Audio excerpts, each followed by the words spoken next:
বন্ধুরা কেমন আছেন? চলে আসলাম ধর্মবাসা পূর্ব বাজার শম্ভুর সেলুনে এসে মাথাটা নেড়া করলাম। খুব শান্তি লাগতেছে আসলেই। মাথার চুল আমার তো এমনি কুকড়া চুল এলোমেলো হয়ে গেছিলো। কী যে শান্তি লাগতেছে এটা আমরা ভাষায় বোঝাতে পারবো না।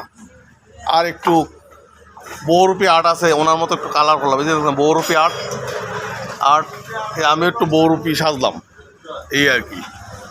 জীবনটা বহুরূপী, প্রত্যেকটা মানুষের লাইফ হলো বহুরূপী। আর প্রত্যেকটা মানুষ যার যার জায়গা থেকে সে অভিনেতা।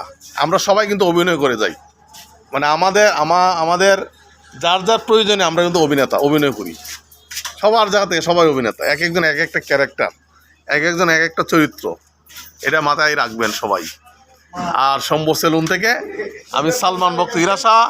এই যে শম্ভু দেখতে পাচ্ছেন আমার কাটিং করে অনেক বছর ধরে। আর দেখা যায় না শম্ভুরে, হ্যাঁ শম্ভু এখন হ্যাঁ বলো। সকলে ভালো থাকবেন, সুস্থ থাকবেন, আমাদের জন্য দোয়া করবেন। জুড়ে আমি আমার বন্ধু বহুরূপী, আমাদের জন্য দোয়া করবেন। আর আপনারাও ভালো থাকবেন। ধন্যবাদ। Bye bye. রমজান মোবারক। এই যে পেছনে দেখতে পাচ্ছেন ভাইয়েরা আছেন, সবাই আমরা ধর্মভাষা সন্তান। তো ভালো থাকবেন। আসসালামু আলাইকুম।